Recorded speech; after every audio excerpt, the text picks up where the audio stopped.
ẹ̀yin tèmi báwo ni o ṣe wà lẹ́lẹ́lẹ́lẹ́lẹ́lẹ́lẹ́lẹ́ ṣe wà Alase Nimi ìrẹ nǹkan ẹ kú dédé àsìkò yìí mo ṣe máa ń ṣe a máa mú àwọn oúnjẹ tó ń ṣara láǹfààní tó ń ṣara lóore a máa mú wá sí four corners of your room ni bẹ́ẹ̀ ni o ìwọ tó bá ti darapọ̀ mọ́ mi please go through all my channels kẹ́ wo àwọn mouth-watering recipe ń bẹ ẹ dẹ̀ máa follow ìlànà tí mo fi sí because there's always a twist to Alase Nimi cook yes so kí ni mo wá mú wá fún yín lénìí Asaro ẹ̀wọ̀n nígiri Asaro ni mo mú wá fún yín bá ṣe ń sè báwọn ìyá wa tó fi lé wa lọ́wọ́ nígbà yẹn bẹ́ẹ̀ ni òun mo mú wá fún yín ní èní Asaro tí ò ní àmúlùmálà kankan nínú Asaro kí làwọn èròjà mi iṣu rẹ̀ ti rí cleaned yam òun rẹ̀ mo ti bẹ́ mo ti cut ẹ̀ báyìí any shape tó bá wùn yín lè ṣe sí ṣe ti rí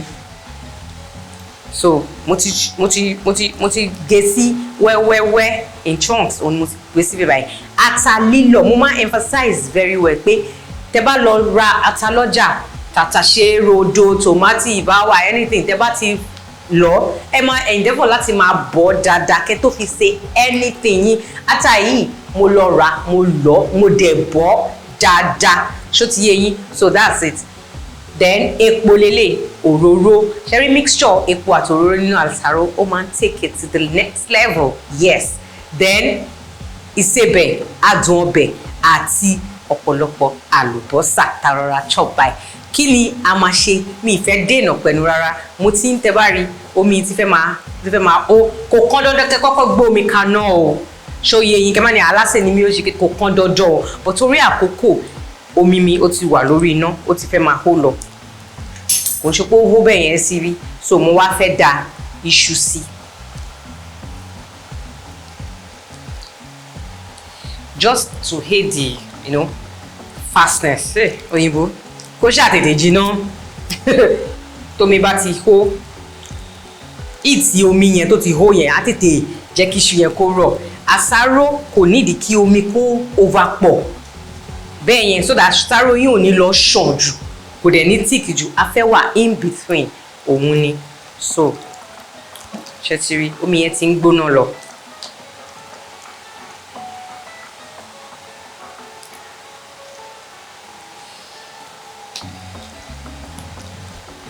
twist máa ń fi sàṣàrò oh okay now ọ̀rá fi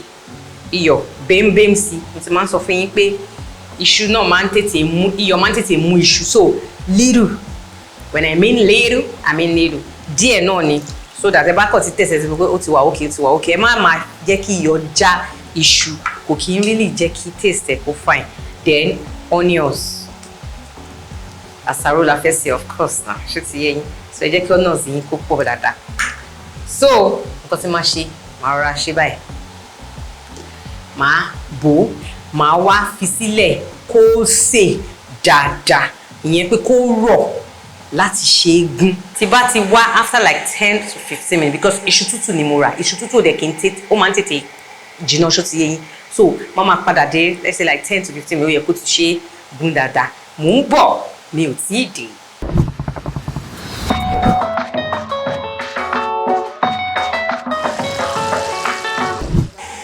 ẹ káàbọ̀ padà ẹ jẹ́ kí n wá wo ibi tí iṣu wa bá ìrìn àjò ayé ẹ̀ dé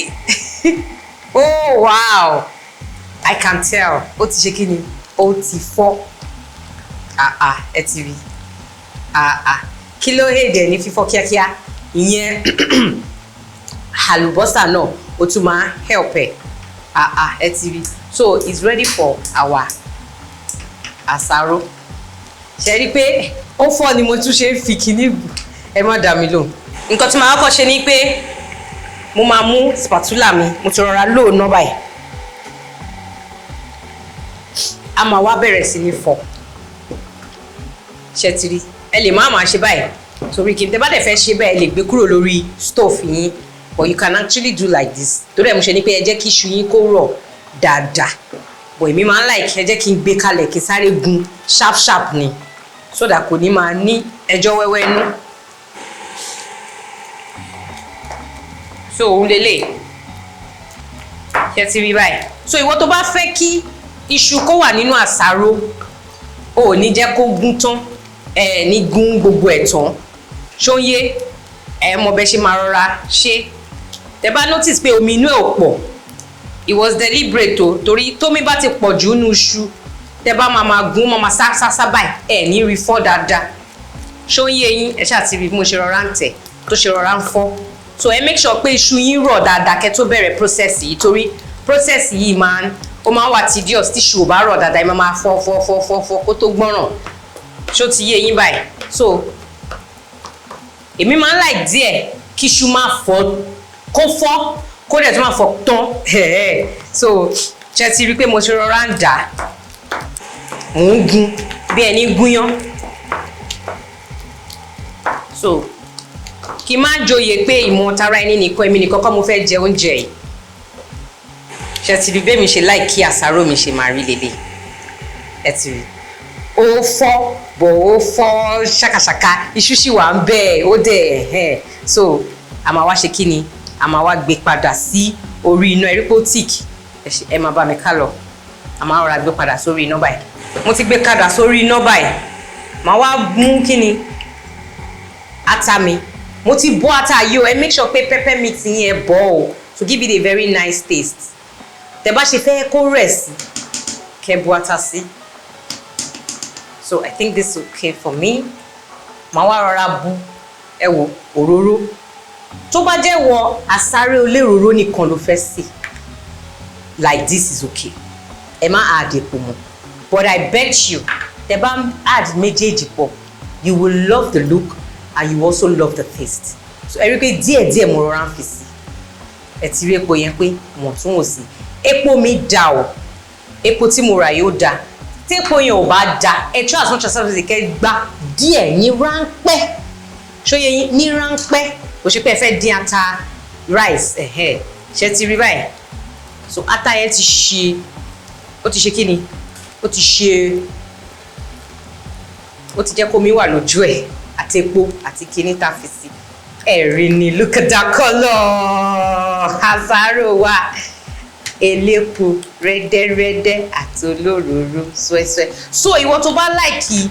kí àsáró kó máa kó ọ̀wọ́ rìn pẹ̀lú ẹja àgbódò ni o ẹja any kind of ẹja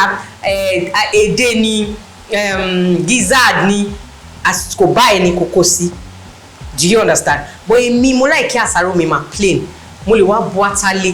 kí n bu bóyá ata ẹja àbáta ẹran lé bí mi ṣe láìkí ẹ nìyẹn so òun lélẹ̀ báyìí màá wọ́n náà pé mi ti fi adùn ọbẹ̀ sí ẹ mo mọ̀ so báyìí màá wá rọra test ẹ because salt ti wà ń bẹ̀ so ẹ jẹ́ kí n rọra add little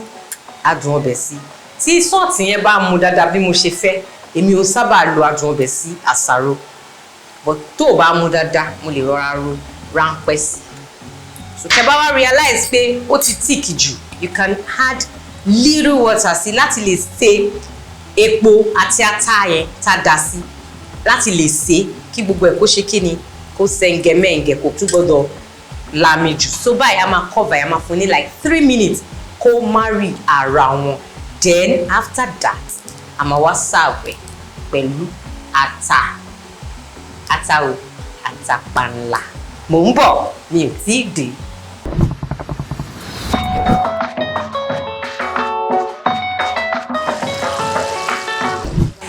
ẹ káàbọ̀ padà ṣẹ́rí mo sọ fún yín pé this is like after 3 to 4 minutes mo padà dé ẹ jẹ́ ká wá ṣí look at that colour look at it look at our àsáró oh that's it that is your àsáró that's the look you wanted oh bẹ́ẹ̀ ṣe fẹ́ yẹ kí àsáró yín kó rí lélẹ́yìí our Nigerian made àsáró bọ́yẹ̀ máa ń ṣeré ní pàtì. That's not to say pé àwọn ẹni tó ń da ẹja tó ń da everything sí pé wọn ò mọ̀ sí o do you understand but ó máa ń da àsáró máa ń láì kóun dá rìn ni wọ́n máa kọ́ wọ́rí ìmọ̀ gbogbo ẹ̀yẹn so ẹ jẹ́ kí n serve ti paná báyìí mo dẹ̀ ṣe sọ wọ́n tó bá láì kí iṣu máa wà ń bẹ̀ ẹ má fọ́ tó yìí o This is beautiful. Isn't this lovely? Ọmọ mi, mo ń ṣe oúnjẹ. Alase Nimi ńkọ́. Oh, wow. Ṣé rojú ẹ̀ kò rẹ́ẹ̀dì jù, kò ṣe kíní jù, kò funfun jù. And by the way, ẹ má máa lo tin tomato Asaro. So, cover. Oh, ó kàn dùn mí ní ẹ̀yin fans mi ẹ̀sìn bí báyìí. Mi lẹ́bẹ̀ ẹja dídín panla. Ẹ̀sìn rí, mo ṣe ọ̀rá gbé sí ni.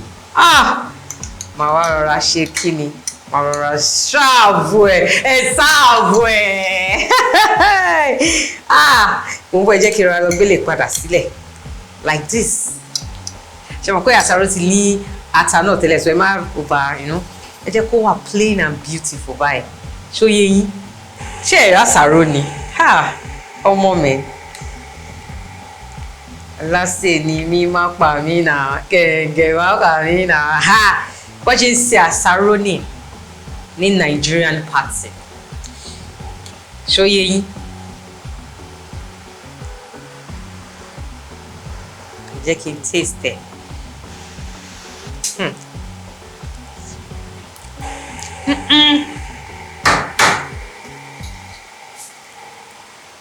Men,